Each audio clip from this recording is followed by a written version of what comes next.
pourquoi fais-tu le dur? Pourquoi faisons-nous les durs lorsqu'on nous fait des rappels et même avec gentillesse? Il y a des gens qui aujourd'hui se sentent attaqués au moindre conseil. Tu leur adresses le moindre conseil. Je ne sais pas ce qui se passe dans notre communauté actuellement. Les gens sont devenus trop sensibles. On leur adresse le moindre conseil. Ouais, pourquoi tu me juges? Pourquoi tu me juges? Arrête de me juger, il n'y a que Dieu qui peut me juger. Personne ne te juge. Tu es peut-être même meilleur que celui qui te fait le rappel. En tout cas, peut-être sans doute sur des points. Il n'y a pas de souci sur ça. Mais si on se fait le rappel, ce n'est pas parce que je te juge. Ce n'est pas parce que je te considère inférieur à moi. Par Allah, vous êtes peut-être même meilleurs tous autant que vous êtes que moi. Et pourtant, aujourd'hui, c'est moi qui vous fais le rappel. Si on se fait le rappel, c'est parce qu'on s'aime pour Allah subhanahu wa ta'ala. Et qu'on espère ensemble se retrouver au paradis, bi'idhnillahi ta'ala. C'est par amour qu'on s'adresse le conseil. C'est pas parce qu'on se sent supérieur aux autres. Donc la personne, elle n'a pas à mal le prendre. Aujourd'hui, les gens, ils sont tellement sensibles vis-à-vis de tout le monde. Même lorsque leurs propres parents, ils leur donnent des conseils. Papa, maman, pourquoi tu me juges? Même les imams, lorsqu'ils adressent un conseil le vendredi, t'as vu l'imam, comment il a été? Je me suis senti jugé. Il a crié, il a été dur. Subhanallah, on est devenu sensible comme ça. Moi, à mon époque, l'imam, il montait sur le minbar, il criait. Il était chaud. Son visage il devenait rouge. Ibadallah, comment ça se fait que la communauté elle est comme ça? Réveillons-nous. Et nous, on était là, vas-y, rajoute, c'est bien. Oui, tape. Et aujourd'hui, on dit un petit truc. La personne, on dit, les frères, subhanallah, est-ce que c'est bien ça de négliger la prière? Mais c'est normal, mon frère, tu viens le vendredi, tu crois que tu vas écouter quoi? C'est normal que l'imam, il va te dire, faut pas négliger la prière. Pourquoi on est devenu comme ça, parano? On est devenu des faiblards comme ça? Non, on accepte le conseil, subhanallah. Bismillah, alhamdulillah, wa salatu wassalamu ala rasulillah wa ba'd. Donc, Inch'Allah, on va essayer de ne pas dépasser le temps. J'ai dit à tout le monde qui ne dépasse pas, il faut que moi aussi, je fasse en sorte de jouer le jeu, Inch'Allah. Sinon, je serai injuste.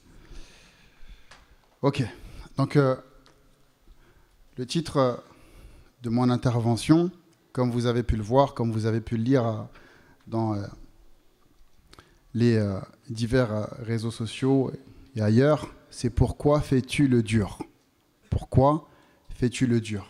Vous savez, dans nos milieux, c'est-à-dire généralement dans les quartiers populaires, aujourd'hui, eh bien, beaucoup parmi nous ont des comportements qui sont rudes et durs envers les autres.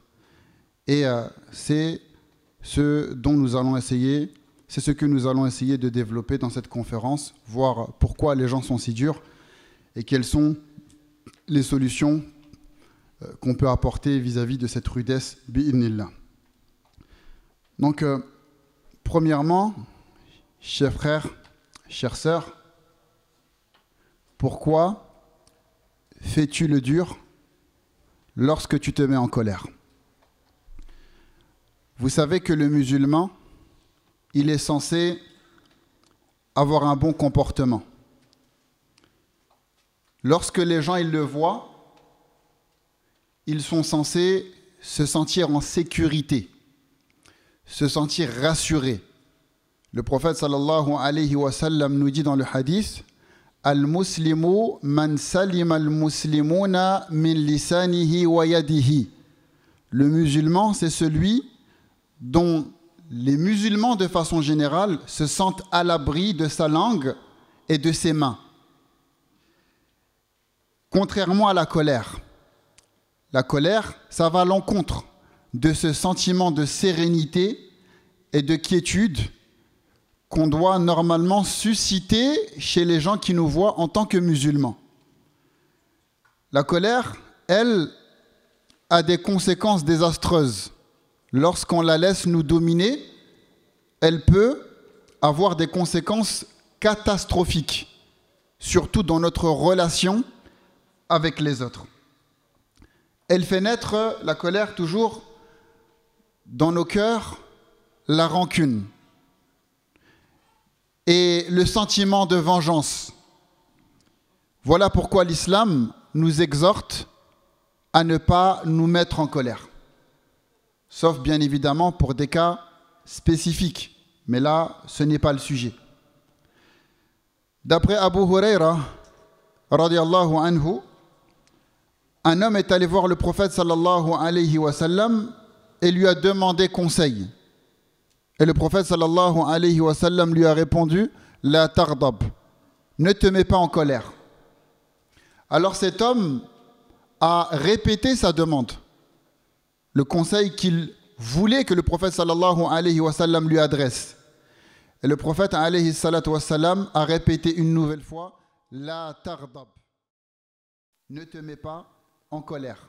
Le hadith est rapporté par l'imam at-Tirmidhi. Ne te mets pas en colère. Cela signifie écarte-toi, sois loin des situations qui pourraient éventuellement t'amener à te mettre en colère. Tu fréquentes une personne qui a pour habitude de te mettre hors de toi.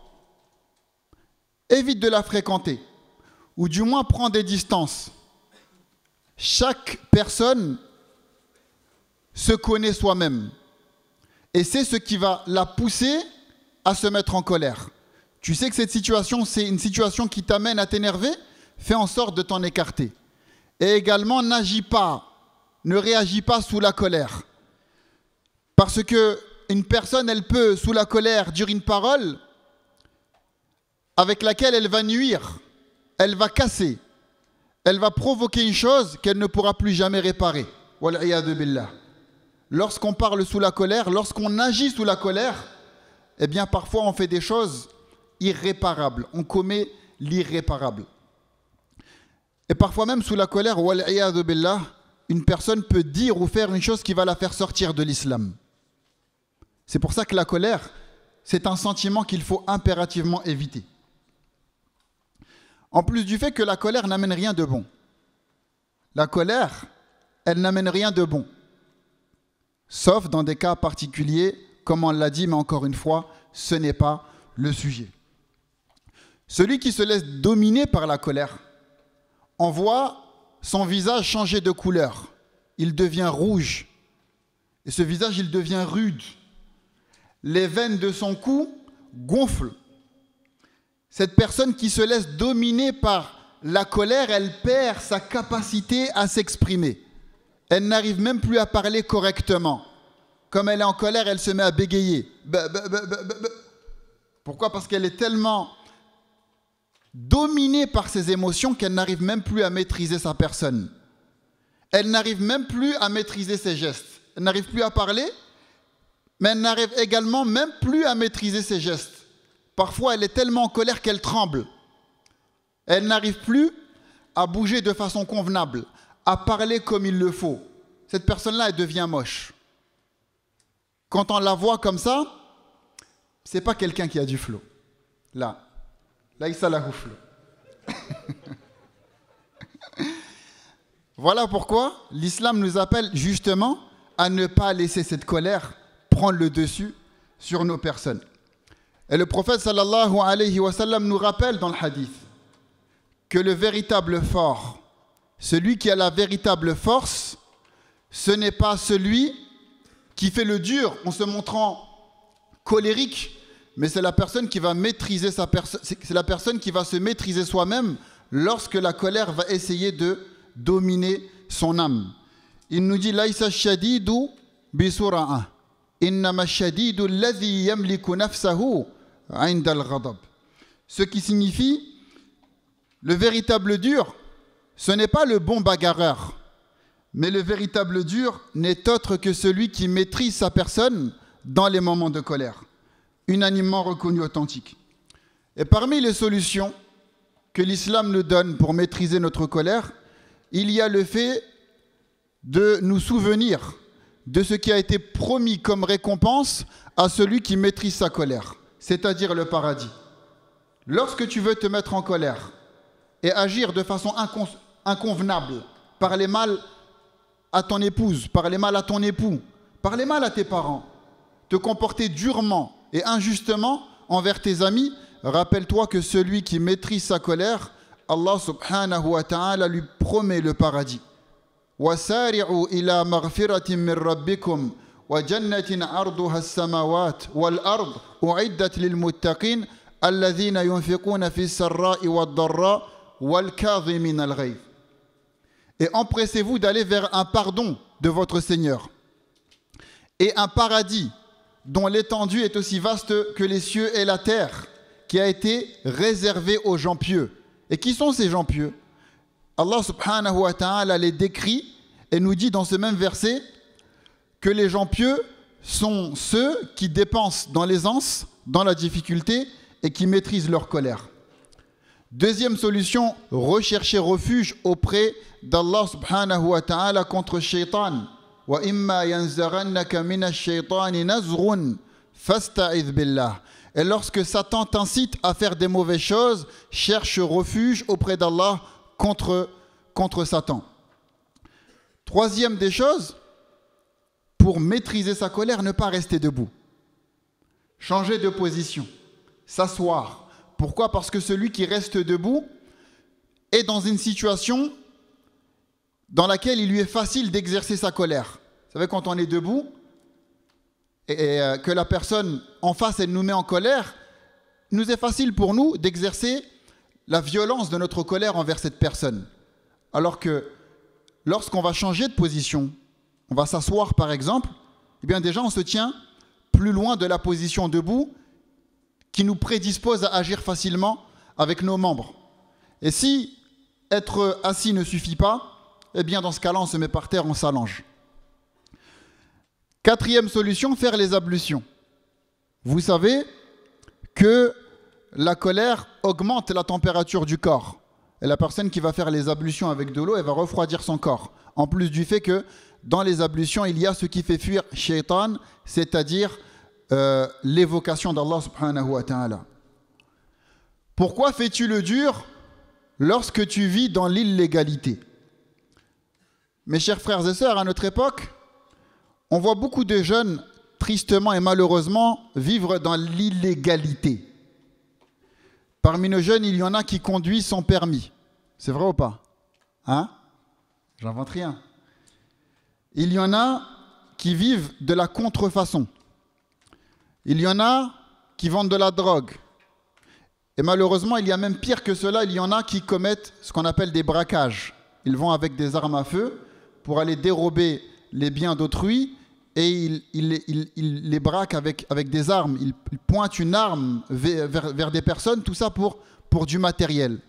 Eh bien, je ne vous apprends rien, toutes ces choses-là, en plus d'être illicites, haram en islam, ce sont des choses illégales. Et la personne qui joue au jeu de l'illégalité, écoutez-moi attentivement, la personne qui joue au jeu de l'illégalité, elle connaît les règles. Tu peux gagner, tu peux perdre. Et généralement, on perd. Si ce n'est pas aujourd'hui, c'est dans un futur. Mais généralement, les gens qui jouent longtemps au jeu de l'illégalité, ils finissent par perdre. Moi, ce qui m'étonne, mes chers frères et sœurs, c'est que lorsque ces gens-là, ils perdent, ils connaissent les règles du jeu. Le jour où la police, ils viennent les chercher, eh bien, ils se comportent comme si c'était des victimes. Et comme s'ils n'avaient aucune connaissance des règles dangereuses du jeu auquel ils ont pris la responsabilité de jouer. Le jour où la police vient les arrêter, mais pourquoi tu m'arrêtes? C'est normal, mon frère. La personne qui conduit sans permis, un jour elle se fait contrôler, 1, 2 fois, ça peut avoir des conséquences. Pourquoi? Tu connaissais les règles du jeu. Pourquoi tu réagis? Mais comment ça se fait? Qu'est-ce qui se passe? C'est normal. Combien de fois dans nos quartiers, et je pense que vous l'avez tous vécu ça, il y a des points de deal, ce qu'on appelle chez nous à Corbeil-des-Fours, hein, je ne sais pas comment ça s'appelle ailleurs, des points où les gens ils vendent de la drogue. Un jour, la police, ils passent et ils arrêtent certaines personnes. Ils viennent et ils disent, voilà, maintenant on est venu, on va vous arrêter. La personne, elle se débat, parce qu'elle ne veut pas se laisser arrêter. Ce qui se passe, c'est que la police, elle lui fait une clé de bras. Elle le maîtrise, elle le met par terre. Et là, on voit les gens, ils disent quoi? Oh, mais qu'est-ce que vous faites là? Qu'est-ce que vous faites? Mais c'est normal, en fait. En réalité, c'est normal. Comment? Qu'est-ce que vous faites? Oh, pourquoi vous l'arrêtez? Ça ne se fait pas. En vérité, c'est tout à fait normal dans tous les pays du monde. Tous les pays du monde.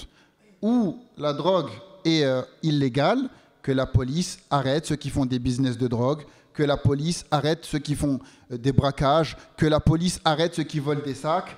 Je ne comprends pas pourquoi les gens, parfois, ils s'offusquent et ils s'étonnent. Et parfois même, pire que cela. Vous savez, dans nos milieux, je me permets de parler franchement. Mais j'aimerais qu'on comprenne ma parole. Parce qu'aujourd'hui, eh bien, les gens, ils comprennent parfois de travers ce qu'on essaie d'exprimer. Ne vous concentrez pas sur la forme, mais écoutez plutôt le fond. Vous savez, dans le milieu, toujours, parfois, il y a des arrestations difficiles. L'enfant, il joue au jeu de l'illégalité, il vend de la drogue ou je ne sais pas, il fait autre chose. Et un jour, la police, elle vient à la maison. Wal'iyadu billah.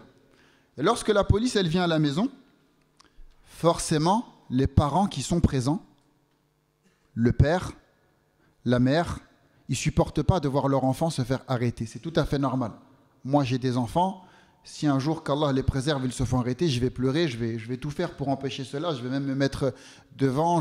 C'est normal, c'est humain, c'est un sentiment de parent.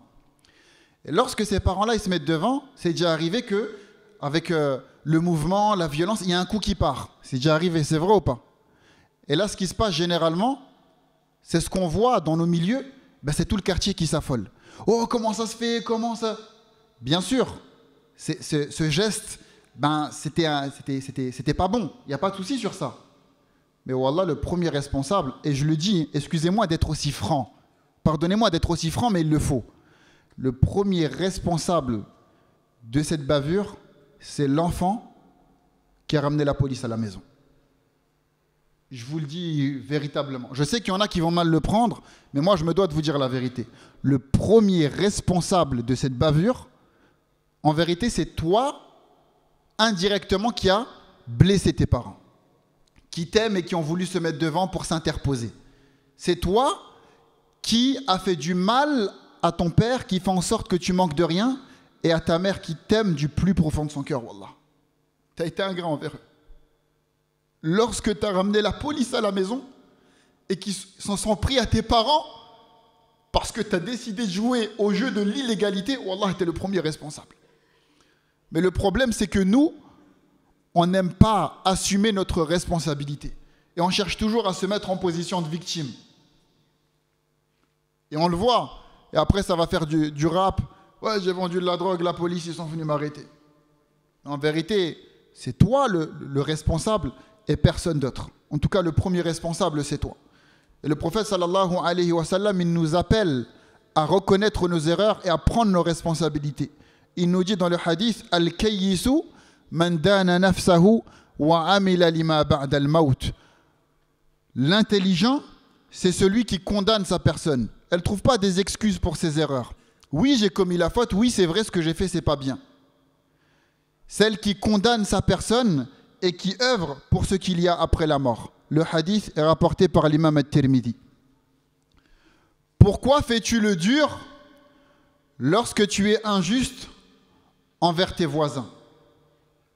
Encore une fois, il y a des gens qui pensent qu'être fort, c'est semer le désordre sur terre.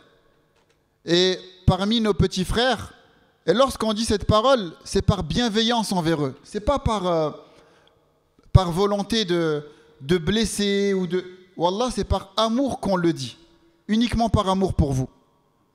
Lorsque un parent, par exemple, il voit un enfant, son enfant, être dans une situation qui n'est pas bien, il va lui parler parfois rudement, mais c'est parce qu'il aime son enfant.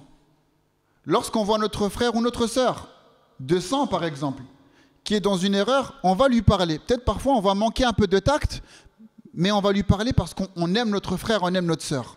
Et nous, on aime nos frères en Allah. C'est pour ça qu'on parle. Ce n'est pas dans le but de blesser. Il ne faut pas tout mal prendre les choses. Il y a des gens dans nos quartiers qui font n'importe quoi avec le voisinage. Ils mettent la musique à fond, jusqu'à tard le soir, jusqu'à plus d'heures plutôt, en pleine rue. Cette personne-là, moi je m'adresse à elle. N'as-tu donc pas pitié de tes voisins? N'as-tu donc pas pitié de cette personne honnête qui doit se réveiller tôt pour aller travailler, afin de nourrir sa famille? N'as-tu donc pas pitié de ce nourrisson, de ce bébé qui, pour bien se développer, a besoin de plus d'heures de sommeil? N'as-tu donc pas pitié de cette personne malade, de cet handicapé à qui le médecin a prescrit de dormir longtemps pour moins sentir la douleur? Mais où sont passés nos cœurs? Les gens qui tard le soir mettent la musique à fond jusqu'à plus d'heures et qui parfois, et ces temps-ci c'est à la mode malheureusement, et encore une fois c'est par bienveillance que je dis cela, qui font des pétards et qui utilisent des mortiers, qui font du bruit toute la nuit. N'avez-vous donc pas pitié? Ça ne devrait pas exister chez nous. Surtout que la majorité d'entre nous sont musulmans et connaissent les hadiths du prophète sallallahu alayhi wa sallam vis-à-vis du voisinage.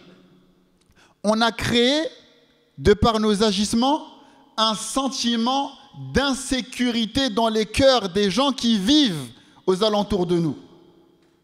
Cette terre sur laquelle nous marchons, c'est un bienfait d'Allah subhanahu wa ta'ala qui nous a donné à tous.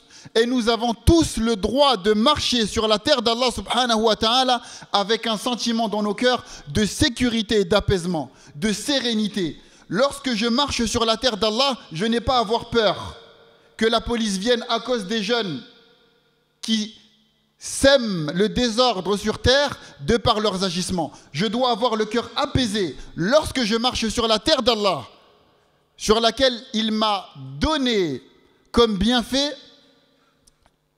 la possibilité de marcher. Et là, je parle de ça et je ne parle même pas de ceux qui se sont appropriés des lieux publics dans nos quartiers. Il y a des gens, ils se sont appropriés les halls.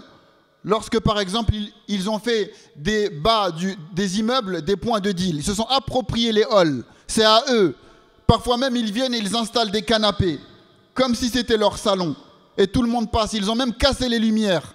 Et ils ont plongé les habitants de cet immeuble dans les ténèbres de l'obscurité, alors que eux, ils n'habitent même pas là. Ils ont fait de la cage d'escalier et de l'ascenseur des toilettes. On n'a plus de cœur pour faire cela, pour se comporter de cette façon-là. Lorsque la fille de quelqu'un passe, il la siffle. Ah, bip bip. Ça va, tu vas bien, t'es mignonne. Moi, tu parles comme ça à ma fille, wallah, on va se battre. Et les gens, ils font comme ça, ils se comportent comme ça et ils n'ont aucun problème. Est-ce qu'on n'a plus de pitié dans nos cœurs? On ne se remet plus en question? Je l'ai déjà dit et je le redis, mes chers frères et sœurs. Et encore une fois, c'est bienveillant. Je vais vous dire la vérité. Ceux qui vendent de la drogue en bas des bâtiments et qui dérangent tous les habitants du bâtiment, il faut qu'ils sachent qu'aucun habitant de ce bâtiment ne les aime. Wallahi l'azim. Peut-être qu'ils vous aiment un peu en tant qu'humain, tout ça, mais ils préféreraient que vous ne soyez pas là. C'est la vérité. Même s'ils vous font des sourires, c'est par peur pour vous. C'est parce qu'ils ont peur de vous, pardonnez-moi. Et ce n'est pas parce que vous tenez la porte, arrêtez avec ça. Ce n'est pas parce que vous aidez de temps en temps à porter les courses que ça change quelque chose. Ils préféreraient que vous ne les aidiez pas et que vous ne soyez pas là. Ils n'ont pas besoin d'aide, ne vous inquiétez pas, ils savent porter leurs courses. En réalité, ils ne sont pas contents de vous voir là. Et peut-être même qu'il y a parmi eux des pieux, et vous n'êtes même pas au courant, qui invoquent Allah subhanahu wa ta'ala contre vous. Posez-vous la question, pourquoi il vous arrive tant de malheurs dans vos vies? Toutes ces personnes qui ont vécu comme ça, on les regarde aujourd'hui. Les gens de notre génération et ceux plus grands que nous, on regarde aujourd'hui ce qu'ils sont devenus, et par Allah, ils ont des vies très tristes. Et c'est sans doute, sans le savoir, les invocations qui ont été faites contre eux. Et là, je ne parle également même pas de ceux qui... C'est même pas le bâtiment qu'ils ont pris en otage, c'est la rue, subhanallah. Comme ces gens qui, lorsque vient l'été, ils installent une piscine au milieu du quartier et ils se mettent en caleçon, presque tout nus. Pourquoi? Tu cherches quoi? Tu veux montrer tes pecs? On n'a pas besoin de voir ça en fait.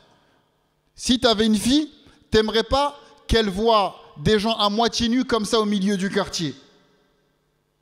Si toi, tu veux pas ça pour toi, alors pourquoi tu le fais contre les gens et tu l'acceptes? Ça, c'est pas normal. Pourquoi fais-tu le dur lorsque tu harcèles des gens à l'école? Vous savez, en tant qu'imam, il y a plein de parents qui viennent me voir et qui me parlent des situations difficiles dans lesquelles sont leurs enfants, qui vont à l'école et qui parfois subissent du harcèlement à l'école de par leurs camarades. Les jeunes qui sont toujours à l'école, ou vous qui faites la hagra aux gens à l'école, qui vous comportez durement avec les autres et qui faites la misère tous les jours à vos camarades d'école, vous ne vous rendez même pas compte de ce que vous faites, mais peut-être que vous êtes en train de créer des psychopathes. C'est ça qui est grave. À force d'avoir subi, vous êtes en train de rendre cette personne-là, à qui vous faites la misère, vous êtes en train de la rendre déséquilibrée. Et peut-être qu'à cause de vous, à cause des mauvaises graines que vous êtes en train de planter dans son cœur, peut-être qu'une fois adulte, cette personne-là, elle va devenir toxique. Elle va être un poison. Et elle va faire subir beaucoup de tort aux gens qui seront proches de cette personne-là. Et le prophète sallallahu alayhi wa sallam nous dit dans le hadith wa khaliqin nasa bi khuluqin hasan, ce qui signifie et comporte-toi avec les gens d'une bonne façon. Le hadith est rapporté par l'imam at-Tirmidhi. Pourquoi fais-tu le dur en étant impliqué dans les rixes, ce qu'on appelle généralement les bagarres de bande? Mes chers frères et sœurs, nous on a du mal à comprendre. Nous vivons dans des milieux dans lesquels nous sommes censés être des frères, parce qu'on a la même histoire. Nos parents, ils ont quitté leur pays pour venir ici. On est tous, entre guillemets, des descendants d'émigrés. On est tous des gens qui avons le même vécu. Normalement, on devrait être des frères. On a la même religion. Ça, c'est le plus important, pour la plupart d'entre nous en tout cas. On est des modèles. On ne devrait pas se taper dessus, les uns sur les autres. Et vous savez, ces bagarres, elles sont dangereuses. Les bagarres de bande, elles sont dangereuses, je ne vous apprends rien, mais ayez conscience qu'il y a des gens qui ont laissé, qui ont payé le prix cher pour avoir participé à ces bagarres. Ils y ont laissé des plumes, et de grandes plumes. Mes chers frères et sœurs, il y en a qui ont été blessés grièvement en participant à ces bagarres de bande. Et il y en a d'autres, parfois, subhanallah, qui ont été tués. Ils sont morts pendant ces bagarres de bande. Lorsque ça arrive, qu'est-ce qu'on fait dans ces situations-là? En plus, les gens qui participent à ces bagarres de bande, on ne sait même pas pourquoi ils y participent. Parfois, c'est une génération, ils ont vu leurs grands participer dans ces bagarres, eux, ils sont mis à participer à cause de ces mauvais modèles qui, au lieu de leur expliquer qu'eux, ils ont mal fait les choses, de leur dire ne faites pas comme nous, nous on a mal fait les choses, nous on a participé à ces bagarres bêtes, aujourd'hui on regrette, on a échoué à l'école, on a tout échoué, regarde nos vies, faites pas comme nous, nous on veut le bien pour vous. Eux au contraire, ils se déguisent en modèle et ils engrainent les petits à participer à ces choses stupides. Vous savez, moi quand j'avais votre âge, voilà, vous ne me connaissez pas. Il y en a un, moi quand j'étais plus jeune, et subhanallah, on était naïfs, et c'est normal quand on est jeune. Il venait me voir, je devais avoir 14 ans, 15 ans comme ça. Vous savez, quand on a cet âge-là, on regarde les grands avec des yeux, presque on a des étoiles, comme dans les smileys là. Il m'a dit, tu sais quoi, moi quand j'allais au collège, c'était pas comme vous. J'y allais avec mon épée, mon sabre dans mon sac. Wallah, il m'a dit ça. Moi j'y croyais comme une personne naïve. Quelqu'un il blaguait, je sortais mon sabre, je coupe 2 oreilles, je remets. Après il m'a dit quoi? Highlander, t'as vu? Cette personne-là, aujourd'hui plus tard, on s'est renseigné sur son passé miskin. Il faisait partie de ceux qui recevaient des revers d'aristocrates à l'école. Et wallah, on le sait aujourd'hui. Mais malheureusement, c'est comme ça. Les gens, ils aiment se déguiser comme des gens dangereux et malheureusement, ils engrainent les plus jeunes au lieu de leur montrer la bonne direction, de leur montrer la bonne voie. En tout cas, moi, je m'adresse à ces jeunes-là. Sachez que ces grands-là, qui vous ont engrainé, ou ces rappeurs qui vous ont enjolivé le mal et qui vous ont enlaidi le bien, sachez qu'ils vous seront d'aucune utilité le jour du jugement. Ça, c'est première chose. Le problème dans nos quartiers, c'est qu'on laisse les gens pas très intelligents être les leaders. Les gens intelligents, ils existent. Et c'est la majorité, je pense. Mais comme ils sont faibles d'esprit, particulièrement malheureusement chez la jeunesse, pour beaucoup d'entre eux en tout cas, eh bien ils laissent les gens pas très intelligents devenir les leaders, et les gens intelligents, ils suivent ceux qui sont pas très intelligents. Sachez une chose, les jeunes qui seraient susceptibles de participer à tout ça, à ces bagarres de bande, c'est que la vie, votre vie, elle va évoluer, elle va avancer.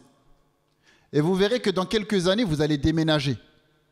Là, on est dans le 91. Certains parmi vous, ils habiteront dans le 95, d'autres dans le 93. Peut-être même que certains parmi vous, ils vont quitter la région parisienne, ils vont habiter dans le sud. D'autres, ils vont peut-être même quitter le pays. Là, vous participez à ces bagarres dans lesquelles peut-être vous allez avoir des blessures qui vont laisser chez vous des séquelles. Quelqu'un, il va se prendre un coup de couteau dans l'œsophage, ne pourra plus manger correctement toute sa vie. Lorsque tu vas déménager dans le sud, tu auras quitté tes amis. Qu'est-ce que tu vas dire? J'ai fait tout ça, maintenant c'est des gens que je ne vois même plus, je ne les fréquente même plus. J'ai fait tout ça pour eux, maintenant, bien, j'arrive même plus à manger, j'arrive même plus à me nourrir toute ma vie. Celui qui a reçu un coup de barre de fer dans la tête, ça provoque chez lui un handicap à vie. Maintenant il déménage, il va ailleurs. Allez maintenant, tu as fait tout ça pour quoi?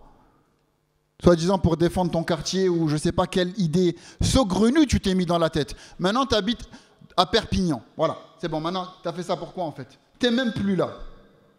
Et pire encore, si jamais tu te fais attraper et tu te fais mettre en prison, parce que tu auras tué quelqu'un, subhanallah. La vie de tes amis, elle va évoluer, elle va passer. Tu sors de prison, tu vois tous tes amis se sont mariés. L'autre, il s'est mis dans le dîn, il a fait le hajj. Lui, il a une situation, il a un travail. Et toi, tu sors, ta vie, elle s'est stoppée le jour de ton incarcération. Quelle tristesse, wallah. Qu'est-ce que tu vas faire? C'est moche. Et ça, c'est ça qu'on devrait dire à nos petits frères. Et il faut qu'on trouve des solutions à ces bagarres de bande. Et parmi les solutions, comme ce n'est pas l'objectif du cours, je vais en donner une rapidement. Il y a le fait que nous qui sommes plus grands, organisions des choses entre jeunes de différents quartiers. Des matchs de foot, des rencontres, des activités pour que dès leur plus jeune âge, ils apprennent à se connaître. Et dès leur plus jeune âge, ils apprennent à être des frères plutôt que les laisser comme ça jusqu'à un certain âge et puis les voir devenir des ennemis, de voir devenir entre eux des ennemis. En réalité, on devrait organiser des activités pour qu'ils apprennent à se connaître entre eux dès leur plus jeune âge. Et ça, c'est votre rôle à tous, c'est notre rôle à tous. Et je compte sur vous, Inch'Allah. Et Allah nous dit, Wala ta'thaw fil ardi mufsidin, et ne se met pas de trouble sur la terre comme des fauteurs de désordre. Pourquoi fais-tu le dur dans ton quartier en tuant des gens? Vous savez, mes chers frères et sœurs, je n'aurais jamais pensé dire ça. Mais aujourd'hui, on vit une époque terrible. Il y a parmi nos frères en particulier, je ne vais pas dire nos frères et sœurs, nos frères en particulier, qui sont parmi eux, il y a parmi certains qui sont capables d'ôter la vie, de tuer une personne comme ça, sans ressentir la moindre peine, sans avoir le moindre problème de conscience. Pourquoi? Pour des choses matérielles, pour de l'argent, pour du haram, pour de la notoriété, ou tout simplement à cause de problèmes psychologiques. Cette personne, elle a besoin de se sentir forte. Et voilà que pour ça, elle montre, voilà, moi je suis fort, et hop, elle tue quelqu'un. Moi, j'étais à Marseille il y a quelque temps. Et une personne que je connais très très bien, avec qui j'ai un peu grandi, et surtout je l'ai vu grandir. Il est beaucoup plus jeune que moi. Et il m'a raconté quoi? Il m'a raconté qu'un jour, sa mère, elle est partie, elle l'a envoyé acheter quelque chose juste en bas, au bazar là, à l'épicerie du coin. Est-ce que tu peux m'acheter quelque chose à l'épicerie? Et cet ami à moi, qui est beaucoup plus jeune que moi, doit avoir 17-18 ans. Il est sorti de chez lui pour se rendre à l'épicerie. Et sur le chemin, il y a une voiture aux vitres teintées qui s'arrête devant lui. La voiture, elle s'arrête, la vitre, elle se baisse, et il y a quelqu'un qui sort un fusil. C'est une vraie histoire, wallah. Il y a quelqu'un qui sort un fusil et qui pointe ce fusil vers cette personne proche de moi qui a 18 ans. Elle pointe le fusil sur lui, Et dans la voiture, il y a quelqu'un à la dernière minute, il dit attends, je crois qu'on s'est trompé, c'est pas lui. Et il dit ah ouais, le mec qui sort le fusil dit ah pardon, voilà, je me suis trompé. Et il repart comme ça, comme si il allait le tuer. Son ami lui dit à la dernière minute pardon, je crois que je me suis trompé. Il lui dit je crois qu'on s'est trompé. Il dit ah pardon, voilà, sorry, voilà, excuse-moi. Et pourquoi? Parce que cette personne-là, dans son cœur, elle n'a même plus conscience de la gravité du meurtre. Subhanallah. Ça, c'est une maladie en vérité, une maladie psychologique. Une personne qui est capable de tuer, qui a en elle des penchants meurtriers, c'est une personne qui est malade, ce n'est pas une personne forte. Elle est malade psychologiquement et c'est surtout une personne qui est égoïste. Parce que celui qui ôte la vie, on ne peut pas le raisonner. Ce n'est pas comme celui qui boit par exemple de l'alcool en dehors des textes islamiques, de lui sortir de lui citer des versets du Coran, des hadiths. On peut le raisonner avec des raisonnements logiques parce que l'alcool, ça peut nuire à la personne qui en consomme. On peut lui dire, regarde, tu vas boire, ça va provoquer en toi des cancers, ça va peut-être t'amener à faire des choses que tu vas regretter. Hein, ou par exemple, je ne sais pas moi, quel autre péché qui nuit à nos personnes en dehors de l'alcool, la drogue par exemple. On va lui dire, tu prends de la drogue, eh bien, tu vends de la drogue, ça va être nuisible, la police, ils vont peut-être venir chez toi, etc. Mais celui qui tue, comme il ne fait pas directement du mal à sa personne, c'est difficile de venir avec ces exemples-là. Parce que le meurtrier, c'est la personne la plus abjecte dans son égoïsme. Pourquoi fais-tu le dur lorsque tu fais des rappels? Mes chers frères et sœurs, vous savez que le rappel, c'est une chose qu'on se doit de se faire mutuellement les uns les autres. On se doit mutuellement de se faire du rappel. Et il y a des gens qui transforment le rappel en humiliation. Ils sont là, soi-disant, ils sont en train de faire des rappels, mais en réalité, ils sont en train d'humilier les gens. La communauté musulmane, vous êtes comme ça, vous êtes finis, vous êtes pourris. C'est quoi ton problème? C'est peut-être toi qui es pourri. Vous êtes mauvais, vous êtes... Le prophète sallallahu alayhi wa sallam nous dit Man qala inna an-nasa qad halaku fa huwa awwalu man halak. Celui qui dit que les gens sont perdus, c'est lui le premier des perdus. Et le prophète sallallahu alayhi wa sallam il nous dit dans un autre hadith Al-khayru fi ummati baqin ila qiyam as-sa'a. Le bien dans ma communauté va continuer d'exister jusqu'à la fin des temps. Et regardez, masha'Allah, le nombre de jeunes, le nombre de musulmans qui est à la mosquée. Ça montre que masha'Allah, il y a du bien dans notre communauté, walillahi alhamd. Pourquoi tu n'encourages pas au lieu de rabaisser? Le prophète sallallahu alayhi wa sallam ne nous a-t-il pas dit Bashiru wa la tunafiru? Annoncez la bonne nouvelle et ne faites pas fuir. Même lorsqu'il te parle en privé, il te rabaisse et il te dénigre au nom du soi-disant rappel. T'as vu, moi j'ai lu une fatwa sur internet, c'est pas comme ça. Donc c'est pas comme ça qu'on fait, tu vois, moi je connais mieux que toi. Moi j'en veux pas de ton rappel comme ça en fait. Même si tu dis la vérité, lorsque tu vas te montrer dur, la personne à qui tu fais le rappel, son cœur se ferme. Le prophète sallallahu alayhi wa sallam, et on sait tous qui il était, lorsqu'il a parlé à Mu'adh pour lui donner une petite exhortation de faire du zikr après la prière, il commence son conseil en disant « Ya Mu'adh, inni la uhibbuka fillah » « Oh Mu'adh, moi je t'aime pour Allah ». Commence comme ça. N'utilise pas le rappel, qui est une bonne chose, pour en faire une humiliation et dénigrer les gens avec. Ud'u ila sabili rabbika bil hikma wal maw'izati al hasana. Par ta sagesse et la bonne exhortation, appelle les gens au sentier de ton Seigneur et discute avec eux de la meilleure des façons. Et vice-versa.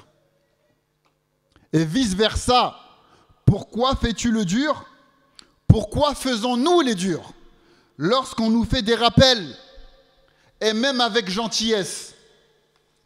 Il y a des gens qui aujourd'hui se sentent attaqués au moindre conseil. Tu leur adresses le moindre conseil. Je ne sais pas ce qui se passe dans notre communauté actuellement. Les gens sont devenus trop sensibles. On leur adresse le moindre conseil. Ouais, pourquoi tu me juges? Pourquoi tu me juges? Arrête de me juger, il n'y a que Dieu qui peut me juger. Personne ne te juge. Tu es peut-être même meilleur que celui qui te fait le rappel. En tout cas, peut-être sans doute sur des points. Il n'y a pas de souci sur ça. Mais si on se fait le rappel, ce n'est pas parce que je te juge. Ce n'est pas parce que je te considère inférieur à moi. Par Allah, vous êtes peut-être même meilleurs tous autant que vous êtes que moi. Et pourtant, aujourd'hui, c'est moi qui vous fais le rappel. Si on se fait le rappel, c'est parce qu'on s'aime pour Allah subhanahu wa ta'ala. Et qu'on espère ensemble se retrouver au paradis, bi'idhnillahi ta'ala. C'est par amour qu'on s'adresse le conseil. C'est pas parce qu'on se sent supérieur aux autres. Donc la personne, elle n'a pas à mal le prendre. Aujourd'hui, les gens, ils sont tellement sensibles vis-à-vis de tout le monde. Même lorsque leurs propres parents, ils leur donnent des conseils. Eh papa, maman, pourquoi tu me juges? Même les imams, lorsqu'ils adressent un conseil le vendredi, eh, t'as vu l'imam comment il a été? Je me suis senti jugé. Il a crié, il a été dur. Subhanallah, on est devenu sensible comme ça. Moi, à mon époque, l'imam, il montait sur le minbar, il criait. Il était chaud. Son visage devenait rouge. Ibadallah, comment ça se fait que la communauté elle est comme ça? Réveillons-nous. Et nous, on était là, vas-y, rajoute, c'est bien. Oui, tape. Et aujourd'hui, on dit un petit truc. La personne, on dit, les frères, subhanallah, est-ce que c'est bien ça de négliger la prière? Eh mais c'est normal, mon frère, tu viens le vendredi, tu crois que tu vas écouter quoi? C'est normal que l'imam, il va te dire, faut pas négliger la prière. Pourquoi on est devenu comme ça, parano? On est devenu des faiblards comme ça? Non, on accepte le conseil, subhanallah. Il y en a un, il a dit quoi une fois? Il m'a dit, oui, je suis venu à la mosquée, et l'imam, il a un peu haussé le ton. Je reviens plus maintenant. Ou je suis parti Ça, c'est l'excuse qu'on entend tout le temps, ça. Accrochez-vous. Vous-même, vous l'avez déjà entendu au moins une fois dans vos vies. Moi, je viens plus à la mosquée parce que je suis parti à la salle des ablutions et il y a un papa, il a un peu crié. Oh, miskin, je dois te donner un bonbon. C'est normal que des fois, dans la mosquée, il y a des humains qui se réunissent. Tu ne peux pas contrôler tout le monde. Il y en a un qui va peut-être être un peu rude. C'est normal. La personne a dit, je viens plus à la mosquée parce que l'imam, il a crié, il a été un peu dur. Après, elle retourne chez elle, elle met ses écouteurs et elle écoute du Wu-Tang Clan. En réalité, ça c'est de l'hypocrisie, ça en réalité. La personne, lorsque tu viens à la mosquée, la personne qui te fait le rappel, l'imam, lui, il veut ton bien. Et peut-être qu'il va être maladroit, c'est possible. Moi, ça m'est déjà arrivé d'être maladroit. Mais il veut ton bien lorsqu'il t'adresse le conseil. Ses paroles, elles sont bienveillantes. Lui-même, il sait qu'il a des manquements. On a tous des manquements. Et on s'adresse mutuellement le conseil. Mais le Wu-Tang Clan, là, que t'écoutes, là, je pense pas qu'il veut ton bien, en tout cas. Allahu alam, je ne sais pas. Donc, nous avons besoin du rappel. On a besoin d'écouter le rappel d'Allah subhanahu wa ta'ala. Parce que tous autant que nous sommes, nous connaissons nos manquements. Allah subhanahu wa ta'ala, il nous cache nos défauts, mais on connaît nos manquements respectifs. C'est trop fort. On connaît nos manquements respectifs. On sait ce que parfois on a de mauvais dans nos cœurs. Les quelques rancunes qui abritent nos cœurs. On a conscience parfois des mauvaises actions et des mauvaises paroles qu'on dit. C'est pour cela qu'on vient le vendredi. C'est pour écouter un peu de rappel. C'est pour cela qu'on vient en conférence. C'est pour cela qu'on assiste à la prière en commun. Pour écouter l'imam qui lit un peu de Coran parce qu'on a besoin du rappel.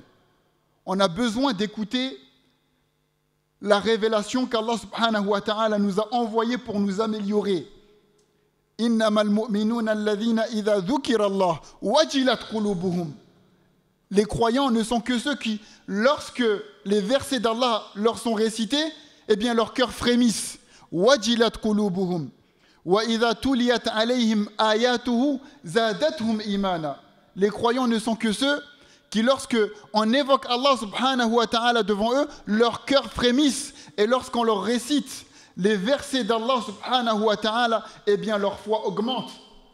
Ulaika humul mu'minuna haqqa. Un peu plus tard dans la sourate, Allah subhanahu wa ta'ala nous dit, ceux-là sont les véritables croyants. Qu'Allah subhanahu wa ta'ala nous compte parmi eux. Pourquoi fais-tu le dur lorsque tu fais tes soi-disant mises en garde? Soi-disant. Certains, parmi nos frères et sœurs dans le quartier, ils reviennent à la religion d'Allah subhanahu wa ta'ala, par la cause d'un frère qui est venu lui parler, par la cause d'une sœur qui est venue lui parler, qui est venue partager une exhortation, qui est venue discuter. Cette personne-là, elle est revenue dans le dîn par la cause de ce frère, par la cause de cet imam. Et cette même personne, elle va aller sur Internet, parfois elle va écouter sur YouTube, un gars comme ça qui vient, et qui dit, ouais, l'imam là, il ne faut pas l'écouter, je ne sais pas quoi et tout. Je ne sais pas, il vient, il part, on ne sait même pas d'où il vient, et il fait ce qu'il appelle sa soi-disant mise en garde. Et cette personne-là qui est rentrée dans le dîn par la cause de ce frère ou de cette sœur, elle ne parle plus. Après cela, elle ne parlera plus ou elle n'écoutera même plus la personne qui a été la cause par laquelle il ou elle est revenu dans le dîn. Juste à cause d'un gars sur YouTube qui a fait une vidéo et qui a, soi-disant, fait une mise en garde à cause soit d'une petite erreur, parce que forcément, il faut qu'il justifie sa mise en garde. Une petite erreur que le frère il aurait fait ou que la sœur elle aurait faite, ou parfois à cause d'une parole qui est sortie du contexte. Et combien de fois ça arrive, ça? Une parole qui sort du contexte, il la cite, et puis voilà, regardez ce qu'il a dit. Ou parfois à cause d'une parole que lui-même n'a pas compris. Parfois, c'est un sujet sur lequel il y a divergence, ou sur lequel il peut avoir différents points de vue. Peut-être que toi, tu n'as pas compris. Et il vient, il dit, j'ai fait une mise en garde, regardez les preuves. Mais quelles preuves? C'est quoi tes preuves de quoi? T'as pas de preuves. Arrête un peu d'endormir les gens. En plus, regardons la jeunesse aujourd'hui. Les imams des mosquées, les gens, ils viennent pour écouter les rappels. Ça leur fait du bien. Certes, parfois, il y a mise en garde à faire. Il n'y a pas de souci sur ça. Premièrement, il faut que ça soit justifié et véritablement justifié. Pas comme ces âneries qu'on retrouve aujourd'hui que trop souvent sur Internet. Il faut que ça soit justifié. Il faut que vraiment il y a des preuves de l'égarement, des preuves manifestes. Mais aussi la personne qui va devoir dénoncer ces choses-là, elle dénonce les égarements. Elle n'est pas là pour dénigrer la personne. Moi, si je suis amené à parler sur quelqu'un, à cause d'égarements ou d'erreurs qu'elle pourrait avoir, wallah, je vais tout faire pour préserver son honneur. Parce que c'est un père de famille. Parce que c'est le fils de quelqu'un. Je vais me concentrer sur l'erreur et je vais mettre de côté sa personne. Je ne vais pas l'insulter, oui, lui, s'est égaré, ce perdu, ce vaurien, ce vendu. Peut-être qu'à cause de ça, Allah subhanahu wa ta'ala, il va m'égarer et il va me mettre dans une situation encore plus difficile que celle-là. Je vais tout faire pour préserver son honneur dans la mesure du possible. Dans la mesure du possible. Et je vais me concentrer uniquement sur les erreurs que moi, je voudrais dénoncer. Même si je suis amené à le citer, je vais préserver sa personne et je vais m'en prendre à ses erreurs et à ces fautes-là. Parce que l'honneur du musulman, l'honneur de façon générale, l'honneur des gens, c'est à respecter. L'honneur des gens, c'est quelque chose qu'il faut respecter. Et la meilleure des mises en garde contre le faux, c'est d'enseigner la vérité. Si tu passes ton temps à dire aux gens, n'écoute pas un tel, n'écoute pas un tel, n'écoute pas un tel, écoute-moi, n'écoute pas un tel, n'écoute pas un tel, c'est peut-être parce que tu n'as pas confiance en la solidité des arguments que toi tu ramènes. Et tellement tu n'as pas confiance en la solidité et à la force de tes arguments, tu es obligé de faire en sorte que les gens, ils n'écoutent pas un autre son de cloche parce qu'ils vont se rendre très rapidement compte que ce que tu produis en réalité, c'est faible. Moi, mes élèves, une fois que je les ai un peu formés, pendant 1 an, 2 ans de cours, je leur dis, c'est bon, tranquille, tu peux écouter un tel un petit peu. Pour que tu vois à peu près les erreurs qu'il y a. J'ai confiance, je t'ai formé, je t'ai donné ce qu'il y a à te donner, et je sais que ce que je t'ai enseigné, c'est solide. Si je réagis, n'écoute pas, n'écoute que moi. C'est-à-dire que ce que je t'ai enseigné, ce n'est pas solide. Et la personne, dans son cheminement spirituel, peut-être qu'elle va passer par des chemins qui sont des erreurs dans sa compréhension de la religion. C'est possible. Mais si elle est sincère vis-à-vis d'Allah subhanahu wa ta'ala, si elle recherche la science, si elle demande à Allah subhanahu wa ta'ala d'illuminer son cœur, Allah subhanahu wa ta'ala le guidera vers le chemin du juste milieu, c'est-à-dire vers le chemin des gens du Coran et de la Sunna, qu'Allah subhanahu wa ta'ala nous compte parmi eux. Et Allah subhanahu wa ta'ala nous dit « Waman yu'min billah yahdi qalbah » Celui qui croit en Allah sincèrement, Allah il guide son cœur. Pourquoi fais-tu le dur? En laissant des commentaires insolents dans les réseaux sociaux. Aujourd'hui, dans les réseaux sociaux, que ce soit sur Facebook, sur Instagram et dans les autres réseaux sociaux, on voit à chaque fois des clashs dans les commentaires. C'est vrai ou pas? Et subhanallah, parfois on voit ces clashs-là, même dans des vidéos qui parlent de la religion. La religion, c'est censé nous rassembler. إِذْ كُنْتُمْ أَعْدَاءَ فَأَلَّفَ بَيْنَ قُلُوبِكُمْ فَأَصْبَحْتُمْ بِنِعْمَتِهِ إِخْوَانًا. Lorsque vous étiez ennemis, Allah subhanahu wa ta'ala a rassemblé entre vos cœurs et vous êtes devenus par la suite des frères.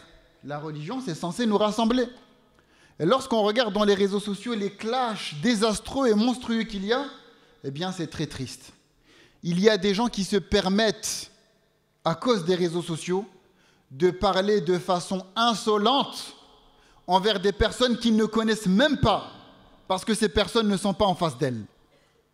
Mais si elles avaient été en face d'elles, jamais ils ne se seront permis de parler comme ça. Oui, toi tu vois le hadith. Déjà, si tu parles de din, tu n'as pas à parler comme ça déjà. Tu n'as pas à parler de cette façon. Tu vas voir tout l'imam al-Bukhari. L'imam al-Bukhari, excuse-moi, c'était pas un rappeur. Il parlait pas comme ça, comme un voyou. Ça, c'est peut-être toi, ton délire, mais nos imams, les imams de la communauté, ils parlaient correctement et convenablement. Ils parlaient pas de façon insolente comme ça. Et soi-disant, tu parles, tu fais le dur, oui, regarde, je t'envoie telle vidéo pour te dire qu'un tel. Vous savez, une fois, j'étais à Médine. Et il y avait une personne qui s'amusait comme ça, parmi les étudiants, elle s'amusait à parler sur un autre étudiant. Elle le dénigrait, elle faisait ce que je vous disais à l'instant, des mises en garde, soi-disant. Le frère sur qui on avait parlé, bien évidemment, je ne vous appelle pas à cela. Le frère sur qui on avait parlé, il est parti voir cette personne qui faisait des mises en garde sur elle, qui parlait sur elle via les WhatsApp, les réseaux, etc. Il a dit, viens maintenant, c'est bon. Tu parles sur moi, j'ai patienté, là je suis à bout, maintenant on va régler ça. Vous savez, il a dit quoi le frère? Le frère, maintenant il est face à la personne sur qui elle parle. Vous savez, il a dit quoi? Il a dit, vas-y, viens, on va régler ça. Il est venu, il a sorti le hadith et comportez-vous de la meilleure des façons. C'est un hadith du prophète. Donc toi, tu fais le malin, tu fais le dur, et lorsque la personne maintenant, elle vient te voir, elle vend des coups, tu sors des hadiths sur le comportement. C'est illogique. Bien évidemment, je ne vous appelle pas à cela encore une fois, mais ces personnes-là, dans les réseaux sociaux, ils ont pris un courage et un audace que jamais ils auraient pris face aux personnes-là. Ce qui est triste. Et surtout qu'entre frères, on n'a pas à se comporter comme ça. Entre frères, on se doit d'être bienveillants et bienfaisants les uns envers les autres. Et si parmi nous, il y en a qui font des erreurs, c'est possible, moi le premier. Ce qu'il convient de faire, c'est de parler en privé. Salam alaikum akhi, j'ai vu que tu avais fait ça, c'est une erreur, fais attention, rectifie-toi sur cela. Et alhamdoulilah, je pense que nous voulons tous le paradis. Il n'y a pas de souci, la personne, elle écoute. Elle va dire, je me suis trompé quand j'ai dit ça. Et bien là, l'histoire, elle est réglée. On n'a pas besoin de s'insulter, de se faire du mal. Et encore plus dans notre contexte particulier dans lequel nous sommes, le contexte que vous connaissez mieux que moi. Et encore une fois, le prophète sallallahu alayhi wa sallam a dit, Bashiru wa la tunafiru. Donc, conclusion. Si on veut que nos quartiers soient des endroits dans lesquels il fait bon vivre, il faut impérativement que nous occultions la dureté de nos personnes dans la manière dont nous allons agir avec les autres. Il faut que nous soyons des gens doux. Il faut que nous soyons des gens miséricordieux, magnanimes, avec un grand cœur. Surtout qu'on est censé s'aimer pour Allah subhanahu wa ta'ala, parce que nous sommes des frères et nous sommes des sœurs en islam. Nous sommes des frères et sœurs en islam. Par conséquent, il doit y avoir de l'amour entre nous. Il doit y avoir de la fraternité. Et surtout, que lorsqu'on fait preuve de dureté les uns envers les autres, on montre une mauvaise image de l'islam. Là, à l'instant, je vous parlais des réseaux sociaux. Imaginez ce que les non-musulmans pensent lorsqu'ils lisent ces commentaires désastreux dans les réseaux sociaux. Ces clashs au nom de la religion. Qu'est-ce qu'ils pensent de nous? C'est ça l'islam? C'est ça leur religion? Leur religion les appelle à se dénigrer les uns les autres? Moi, ça ne m'intéresse pas. Et ça sera par ta cause, ô toi mon frère, ô toi ma sœur. Bashiru wa la tunafiru. Annonce la bonne nouvelle. Annoncez la bonne nouvelle et ne faites pas fuir. C'est le hadith du prophète sallallahu alayhi wa sallam. Et toi, à cause de la manière dont tu parles à ton frère ou à ta sœur, dans les commentaires, ou même dehors, dans la vraie vie, tu montres une mauvaise image de l'islam. Et sache que tu es un ambassadeur de l'islam. Ne pense pas que parce que tu ne portes pas de qamis, que tu n'as pas de barbe, ou que tu ne portes pas de hijab, que tu n'es plus un ambassadeur ou une ambassadrice de l'islam. Moi, tranquille, si je fais ça, personne ne va mettre ça sur le compte de la religion parce que je n'ai pas de barbe. Dès lors où tu es un Comorien, un Arabe, un Sénégalais, une personne dont on connaît l'islamité, tu es responsable de l'image que tu renvoies de notre religion. Lorsque tu commets des méfaits dehors, c'est une mauvaise image de l'islam que toi tu renvoies aux gens et tu porteras cette responsabilité le jour du jugement, qu'Allah nous en préserve. Et le prophète sallallahu alayhi wa sallam lui-même, il nous a appelé à la dureté, et à la douceur, pardonnez-moi. Le prophète sallallahu alayhi wa sallam lui-même, il nous a appelé à la douceur, et il nous a dit ala ukhbirukum biman tahrumu alayhi an-nar ala kulli qaribin hayyinin layyinin sahl. Ce qui signifie ne vous informerai-je pas de celui à qui le feu a été interdit? Il s'agit du proche qui est simple, doux et facile à vivre. Je m'arrêterai sur ce point-là. Qu'Allah subhanahu wa ta'ala accepte de nous, qu'il fasse que ces paroles qu'on a pu dire nous soient profitables à tous, à moi le premier. Et je vous laisse avec le frère Yassine, Inch'Allah, pour la conférence d'après. Wa barakallahu fikum wa jazakum khayran.